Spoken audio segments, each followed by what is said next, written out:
안녕하십니까? 가정의학과 전문의 박진우입니다. 많은 분들이 건강을 위해 매일 과일을 챙겨 드십니다. 과일은 비타민과 미네랄이 풍부한 자연의 보약으로 알려져 있으니까요. 하지만 우리가 굳게 믿었던 그 건강 상식이 혹시 우리 몸, 특히 간과 관절에 부담을 주고 당뇨의 문을 열고 있었다면 어떻게 하시겠습니까? 육류와 술을 멀리하고 매일 과일을 챙겨 드시며 누구보다 건강관리에 철저했던 분이 어느 날 갑자기 높아진 간 수치와 불안정한 혈당 수치를 마주하게 되는 경우가 있습니다. 오늘 그 예상치 못한 결과 뒤에 숨겨진 진실을 하나씩 파헤쳐 보고자 합니다. 이 글을 끝까지 읽으시면 과일을 고르는 기준이 완전히 바뀌고 앞으로의 10년, 20년을 더 건강하게 보낼 수 있는 지혜를 얻게 되실 것입니다. 술도 안 마시는데 왜 지방간이 생겼을까요? 얼마 전 저희 병원을 찾으신 76세 강소희 어르신의 이야기로 시작해 보겠습니다. 어르신은 그야말로 모범적인 생활 습관을 가지신 분이셨습니다. 매일 아침 6시면 일어나 1시간씩 산책하시고 하루만 보 걷기는 기본이었습니다. 식단 또한 현미밥과 나물, 생선 위주로 구성하고 기름진 음식은 철저히 피하셨죠. 술은 입에도 대지 않으셨고 담배는 평생 가까이 한 적이 없으셨습니다. 그런데 정기검진에서 예상치 못한 결과를 받으셨습니다. 바로 비알코올성 지방간 진단이었습니다. 선생님, 저는 정말 술 한 방울 마시지 않는데 왜 이런 병이 생겼을까요? 제가 대체 무엇을 잘못한 걸까요? 눈물을 글썽이며 묻는 어르신의 모습에 저 역시 마음이 무거웠습니다. 이렇게 모범적으로 생활하시는 분께 지방간이라니 저도 처음엔 고개를 갸웃했습니다. 그래서 생활 습관을 하나하나 아주 세밀하게 되짚어 보았습니다. 그러다 눈에 띄는 한 가지 습관을 발견했습니다. 바로 매일 빠짐없이 드시던 과일이었습니다. 과일이 몸에 좋다고 해서 하루도 거르지 않고 챙겨 먹었어요. 특히 달콤하고 알이 굵은 그 과일은 텔레비전에서도 비타민이 많다고 하더라고요. 문제는 바로 여기서 시작되었습니다. 더 안타까운 사실은 이것이 강소희 어르신만의 이야기가 아니라는 점입니다. 건강검진 후 의사로부터 혈당이 경계 수치에 있습니다. 간에 지방이 끼었네요. 관절에 염증 소견이 보입니다. 와 같은 말을 듣고 억울함을 느끼신 적은 없으신가요? 술도, 담배도, 기름진 음식도 멀리했는데 도대체 무엇이 문제인지 답답하셨을 겁니다. 그 범인이 바로 여러분께서 건강하다고 믿고 매일 드시던 특정 과일일 수 있습니다. 60세 이후 우리 몸은 과일을 다르게 받아들입니다. 젊었을 때는 괜찮았던 과일이 60세 이후 독이 될 수 있는 이유는 무엇일까요? 우리 몸이 달라졌기 때문입니다. 신진대사 능력의 저하, 젊을 때는 과일 속 당분을 에너지로 빠르게 태울 수 있었지만 나이가 들면 이 능력이 현저히 떨어집니다. 남은 당분은 고스란히 지방으로 축적되기 쉽습니다. 인슐린 저항성 증가, 같은 양의 당분을 섭취해도 혈당을 조절하는 호르몬인 인슐린이 예전만큼 효과적으로 일하지 못합니다. 혈당이 더 높이, 더 오래 유지되는 것이죠. 간 기능의 변화, 과일의 단맛을 내는 과당을 처리하는 간이 지치기 시작합니다. 처리 용량을 넘어선 과당은 간의 지방으로 쌓여 지방간의 직접적인 원인이 됩니다. 노폐물 배출 기능 약화, 몸속 독소와 노폐물을 배출하는 능력이 떨어지면서 과당 대사 과정에서 생긴 부산물이 관절에 쌓여 통증을 유발하거나 몸을 붓게 만들 수 있습니다. 특히 무서운 것은 과일로 인한 지방간입니다. 술로 인한 지방간과 마찬가지로 간 건강을 해치지만 별다른 증상 없이 소리 소문 없이 진행된다는 점에서 더욱 위험합니다. 강소희 어르신은 매일 설탕 12스푼을 드시고 계셨습니다. 어르신의 과일 섭취 습관을 듣고 저는 깜짝 놀랐습니다. 아침 식사 후 포도 한 송이, 점심 식사 후 망고 반 개, 저녁 식사 후 수박 서너 조각. 이것이 매일의 일과였습니다. 단순히 계산해봐도 포도 한 송이는 각설탕 10개, 약 5티스푼, 망고 반 개는 8개, 약 4티스푼, 수박 서너 조각은 6개, 약 3티스푼, 분량의 당분을 포함합니다. 매일 설탕 12스푼 이상을 추가로 섭취하고 계셨던 셈입니다. 더 큰 문제는 언제 드셨냐는 것입니다. 식사 직후 과일을 먹는 습관은 이미 식사로 올라간 혈당에 기름을 붓는 격입니다. 혈당이 치솟으면 췌장은 인슐린을 과도하게 분비해야 하고 이런 일이 매일 반복되면 췌장과 간을 포함한 몸 전체의 균형이 무너지게 됩니다.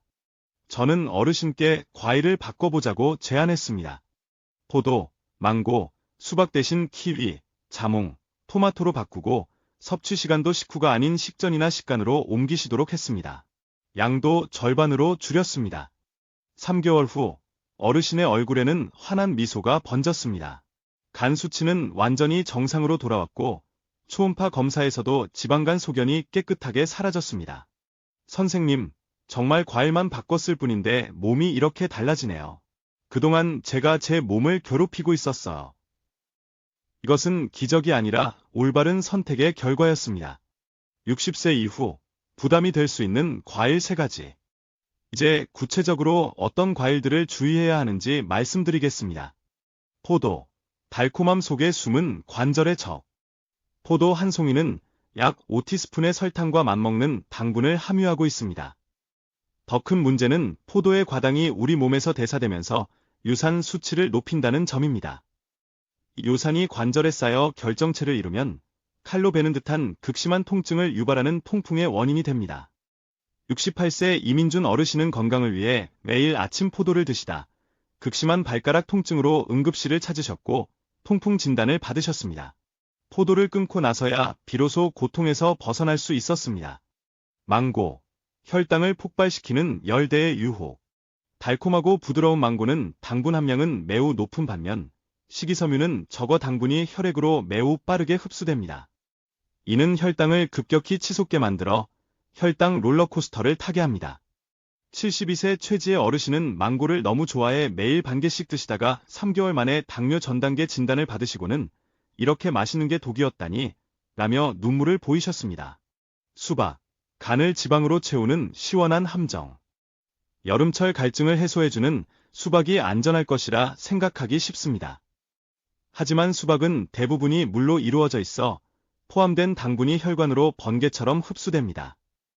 갑작스럽게 유입된 다량의 당분을 처리하지 못한 간은 이를 전부 지방으로 전환해 저장하기 시작합니다. 65세 윤서연 어르신은 여름 내내 수박을 매일 드시다가 지방간 진단을 받고는 수분이 많은 수박이 간을 해칠 줄은 꿈에도 몰랐다. 놀라워하셨습니다. 우리 몸이 보내는 경고신호. 혹시 나도? 다음 5가지 신호 중 3가지 이상에 해당된다면 과일 섭취 습관을 즉시 점검해 보셔야 합니다. 신호 1. 아침 공복 혈당이 100mg/dl을 넘어간다. 정상은 99 이하. 신호 2. 과일을 먹고 30분 1시간 뒤 갑자기 졸음이 쏟아지고 무기력해진다. 신호 3. 체중은 그대로인데 유독 아랫배만 볼록하게 나온다. 뇌장 지방 신호. 신호 4. 다치지 않았는데 갑자기 발가락이나 관절이 붉게 붓고 아프다. 통풍 의심. 신호 5. 가벼운 활동만 해도 며칠씩 피로가 풀리지 않는다. 간 기능 저하 신호. 희망은 있습니다. 60세 이후에 착한 과일 4가지. 과일을 완전히 포기할 필요는 없습니다. 현명하게 바꾸기만 하면 됩니다. 60세 이후에도 안심하고 드실 수 있는 착한 과일들을 소개합니다. 키위. 혈당과 변비를 동시에 잡는 마법 과일. 키위는 당분은 적고 식이섬유는 풍부하며 소화 효소까지 함유한 완벽에 가까운 과일입니다. 70세 오미경 어르신은 매일 아침 포도 대신 키위 1개를 드시기 시작한 후 3개월 만에 혈당이 안정되고 20년 묵은 변비가 해결되었다며 기뻐하셨습니다. 자몽. 간을 깨끗하게 하는 천연 세정제. 자몽의 삽쌀한 맛을 내는 나린진 성분은 간의 해독 작용을 돕고 지방 분해를 촉진합니다. 만성 피로 개선에도 효과적입니다. 69세 정태환 어르신은 망고 대신 자몽을 꾸준히 드신 후 6개월 만에 지방간이 눈에 띄게 개선되고 오후에 피로감이 사라졌다고 하셨습니다. 토마토. 혈압을 낮추는 붉은 보약. 토마토의 리코펜 성분은 강력한 항산화 작용으로 혈관을 건강하게 만들고 풍부한 칼륨은 혈압을 조절하는 데 도움을 줍니다. 당분 함량은 거의 없어 혈당 걱정도 없습니다. 71세 신은주 어르신은 수박 대신 토마토를 꾸준히 드신 후 3개월 만에 혈압이 안정되어 혈압약을 줄일 수 있게 되었다며 감사해 하셨습니다. 아보카도. 포만감을 주는 녹색 다이어트 과일. 아보카도는 당분은 거의 없는 대신 몸에 좋은 불포화 지방산이 가득해 높은 포만감을 줍니다. 식사량을 자연스럽게 줄여주어 체중 감량에 도움을 줍니다. 67세 한상철 어르신은 저녁 간식을 아보카도로 바꾸신 후 6개월 만에 5kg을 감량하시고 배는 부른데 살이 빠지니 신기하다고 말씀하셨습니다. 건강을 지키는 과일 섭취 황금률 5가지. 식후 즉시 섭취는 금물, 식사 2시간 후 간식으로 혹은 식사 30분 전에 드세요. 저녁 8시 이후에는 금지. 밤에 먹는 과일은 대부분 지방으로 축적됩니다. 한 번에 한 종류만 여러 과일을 섞어 먹으면 당분과다 섭취로 이어지기 쉽습니다. 천천히 꾹꾹 씹어서 급하게 먹으면 혈당이 급상승합니다. 물과 함께 먹지 않기. 과일과 물을 함께 마시면 소화액이 희석되어 소화를 방해할 수 있습니다. 마무리하며 과일은 줄이는 것이 아니라 현명하게 바꾸는 것입니다. 오늘부터 당장 포도, 망고, 수박을 끊으라는 말씀이 아닙니다. 일주일에 한 가지씩 아침 포도를 키위로 바꾸고 저녁 수박을 토마토로 바꿔보는 작은 실천부터 시작해보세요. 그 작은 변화가 한 달 뒤, 1년 뒤 여러분의 몸을 놀랍게 바꿀 것입니다. 혈당이 안정되고 피로가 줄고 소화가 편안해지며 자연스럽게 몸이 가벼워지는 경험을 하시게 될 겁니다. 이것은 단순히 과일을 바꾸는 행위를 넘어 건강한 노후를 위한 가장 확실하고 지혜로운 투자입니다. 강소희 어르신처럼 여러분도 충분히 해내실 수 있습니다. 오늘 저녁 식후 디저트로 수박 대신 아보카도 반 개를 드셔보는 것은 어떨까요? 그 작은 시작이 여러분의 남은 인생을 바꾸는 건강한 전환점이 될 것입니다.